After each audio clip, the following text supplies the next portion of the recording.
Évangile de Jésus-Christ selon saint Jean, au chapitre 1, des versets 29 à 34. Le lendemain, voyant Jésus venir vers lui, Jean le Baptiste déclara: Voici l'agneau de Dieu qui enlève le péché du monde. C'est de lui que j'ai dit: L'homme qui vient derrière moi est passé devant moi, car avant moi il était. Et moi je ne le connaissais pas. Mais si je suis venu baptiser dans l'eau, c'est pour qu'il soit manifesté à Israël. Alors Jean rendit ce témoignage: J'ai vu l'Esprit descendre du ciel comme une colombe, et il demeura sur lui. Et moi je ne le connaissais pas. Mais celui qui m'a envoyé baptiser dans l'eau m'a dit: Celui sur qui tu verras l'Esprit descendre et demeurer, celui-là baptise dans l'Esprit Saint. Moi j'ai vu et je rends témoignage. C'est lui le Fils de Dieu. Au nom du Père et du Fils et du Saint-Esprit. Amen. Loué soit Jésus-Christ. En ce jour, chers frères et sœurs dans le Christ, nous continuons notre méditation sur la parole de Dieu, sur l'évangile de Saint Jean. Et aujourd'hui, il est clairement stipulé que Jean-Baptiste, voyant Jésus venir à lui, il déclare que voici l'agneau de Dieu. Remarquons premièrement que quand Jean-Baptiste voit Jésus venir à lui, Jésus n'était pas la première personne à venir à lui. On se rappelle clairement dans le livre de Matthieu ou même dans le 10e chapitre de Saint Jean où clairement on est en train de dire les gens venèrent à Jean-Baptiste. La différence ici, c'est que Jésus est vu différemment. Parmi les gens qui viennent à Jean-Baptiste, Jean-Baptiste est capable de voir en Jésus l'agneau de Dieu.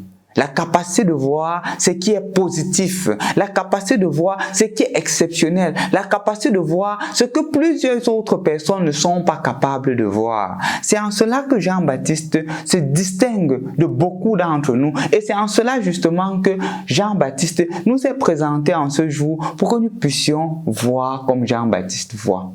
Malheureusement, généralement, nos manières de voir sont basées sur l'apparence. Nos manières de voir sont basées sur ce que les gens disent et non pas sur l'essence même de la personne, sur le fait d'aller au-delà de la transparence, de l'apparaître, aller au-delà de ce qui transparaît. Et donc, Jean-Baptiste, mon frère, ma sœur, pour toi aujourd'hui, est pour moi aujourd'hui un modèle dans notre capacité de voir au-delà de ce qui apparaît. Comment le faire aujourd'hui? Une petite chose, commence à voir ce qui est positif en l'autre. Commence à voir ce qui est bon dans l'autre. Commence à voir dans ce qui apparaît vraiment comme désastre, dans ce qui apparaît vraiment comme sans vie, où il y a la vie. Nous avons un confrère, le Père Benigno, un confrère à nous, qui a ce don-là. Il a justement la capacité de voir le positif là où personne ne voit le positif. Et je crois qu'en cela, Jean-Baptiste a été pour lui un modèle. Et Jean-Baptiste devient aussi pour toi un modèle. Peut-être dans l'erreur de l'enfant, sois capable de trouver ce qui est positif. Un exemple concret dans notre ville de Douala, ce sont les benskinners. Ou peut-être des personnes que, quand tu essaies de rouler, la première des choses qu'il est capable de faire, c'est de t'insulter. C'est d'adresser de grosses injures. Et pourtant, parfois, quand cela se passe, qu'est-ce que nous faisons? Nous réagissons. Nous insultons en retour. Peut-être le Seigneur est en train de te dire, en face de cette insulte, dis-toi que sa colère, son insulte n'est pas d'abord le fait d'une haine à ton égard. C'est la conséquence d'une blessure ou d'une rébellion intérieure qu'il manifeste comme ça. Et ainsi, tu es capable de le comprendre même dans ce qu'il est en train de faire. Tu es capable de te dire que c'est vrai, il est en train de m'insulter, mais au fond, c'est peut-être la difficulté de la vie qui le pousse et qui l'amène à faire cela. Et ainsi, on comprend plus Jésus qui sur la croix dit « Père, pardonne-leur, car ils ne savent pas ce qu'ils font. » Parce que le regard devient de plus en plus positif.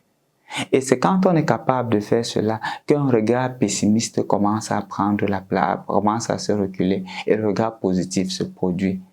Et un regard positif sur ton mari. Peut-être qu'il fera quelque chose aujourd'hui. Vois ce qu'il a fait de bien et dis merci chérie. un regard positif sur ton épouse. Vois ce qu'elle a fait de bien aujourd'hui. Essaye de ressasser tout le bien qu'elle fait aujourd'hui. Et tu dis merci, mes félicitations. Tu es vraiment cet agneau de Dieu. Le Christ demeure en toi. Soyons capables de le dire. Soyons capables de le dire peut-être à nos collègues, peut-être à nos enfants.